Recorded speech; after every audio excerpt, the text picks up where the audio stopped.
This is Lewis Ritson and you're watching the Sport Icons.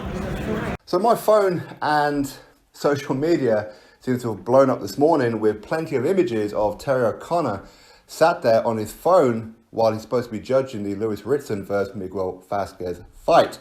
Now, before we go too much further, I have to be brutally honest with you that because I know Lewis Ritson, I've spoken to him many times, same with Thomas Patrick Ward, same with Joe Laws and everything. First and foremost, it was a devastating night for me on a personal basis. And I can't help it but be biased. And that's just me being brutally honest. Because even if Lewis Ritson got dropped in each and every round for those 12 rounds, I'll still try and find a reason to give him the round. I can't help it. And again, it's important to note as well that I have no influence on the outcome of a fight, okay? And no, it wasn't me that was texting Terry O'Connor. Now, I can't help that, and anybody who knows a fighter personally, you'll understand what it is I'm talking about. So, all that bit aside, Terry O'Connor sat there on his phone. Now, a picture can tell 1,000 words, can't it? People will look at that and go, what? Did he spend the entire fight on his phone? Or, it could have been, in truth, that when the 10-second marker was pulled at the end of whatever round that was, that somebody managed to see him on the phone, that the 10-second marker had already gone and he'd already given his score at that point. Because a lot of judges do. They don't wait for the final bell and then give their score. They don't always do that. So the last 10 seconds, maybe there was like 2 seconds before the end of that particular round, whatever round it was, and he's picked up his phone. We could look at it that way. Maybe that's the truth, because as I said, a picture can be interpreted 1,000 different ways. But we have to look at it and go, well, why have you got your phone with you? That's probably the most important thing. Why do you have your phone with you? Are you doing it because you're being influenced by somebody? Are you doing it because you're checking out social media? Or do you have a special circumstance why you need that phone? Maybe his wife or his daughter or whatever it may be is due to give birth, or his mum's in hospital, he's waiting for an update, whatever it could be. There could be an extenuating circumstance why he has that phone. Because to my knowledge, and I apologise if I'm wrong on this one, but to my knowledge, no judges are allowed phones at ringside. None. So why he has that phone, that's something that's going to have to be investigated, and Robert Smith, the head of the British Boxing Board of Control, has said that an investigation will be done. Now, first and foremost, when the British Boxing Board of Control say that kind of thing, are they really? Is it much like football when they go, well, you know what, we're going to deal with it internally just to quieten down the crowd, but they actually do nothing? Maybe they'll have like a little bit of a chat and go, all right, fair enough, see you later.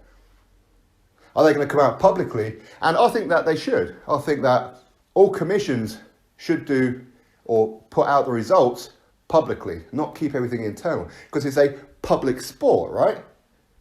You need public eyes to watch these fights. That's how you generate the money. That's how you generate the interest. So for me, they should be held accountable, and they should be releasing their results and say, this is how they come up with this particular result. Will they do that? Very, very unlikely. Now, I don't know judges, I don't know referees, I don't sit around taking notes of who's who. I'm not really that kind of sad person. But hey, some people do. Some people, they want to know the detail of every single person that's involved in boxing.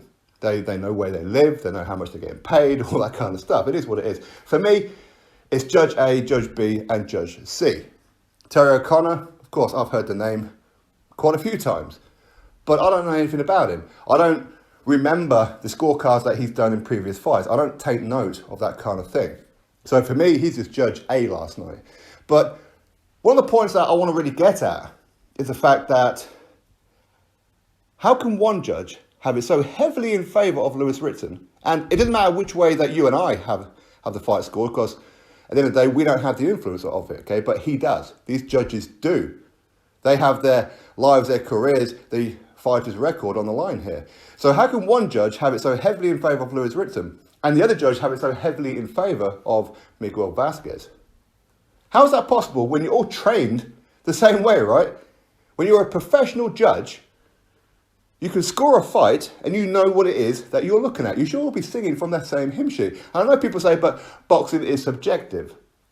Okay, is that a good thing? Is that a bad thing?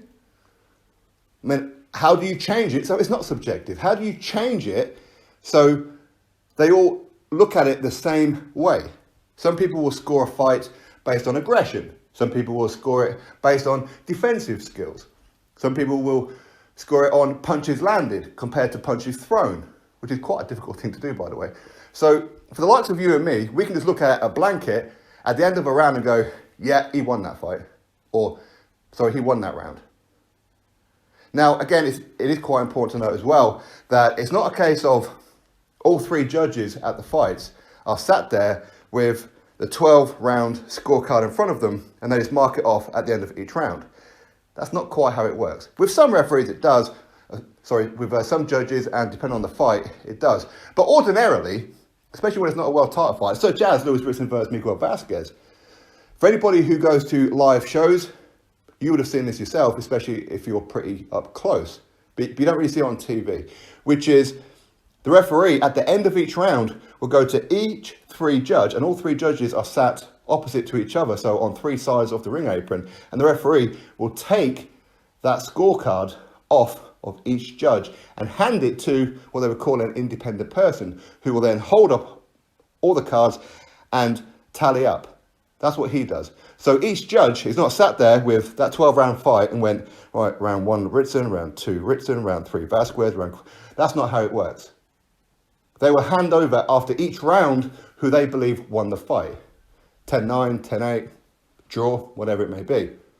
So that's how it works, okay? Because I know some people say, well, maybe Terry O'Connor sat there with a 12-round scorecard and already filled it out, and he sat there with feet up on his phone because he'd already decided who won.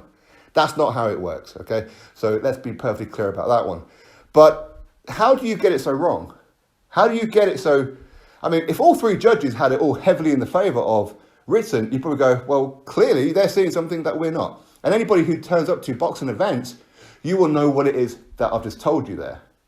How many times have you been to a live show and said, okay, well, this person quite clearly won? Because you're seeing something that you're not seeing on TV. Or you're missing something that you're not seeing on TV. It's happened to me quite a few times. I thought, man, this guy clearly won that one. And then like a little while later, you kind of like catch the replay of it, whether it be here on YouTube or wherever it may be, and go, I'm watching a totally different fight here. How did I have it that this guy won the fight when I'm sat there live, but yet on TV, I'm scoring it the opposite way? How does that happen? Because you're seeing different things. Of course, we've also got the commentary that could sway us as well.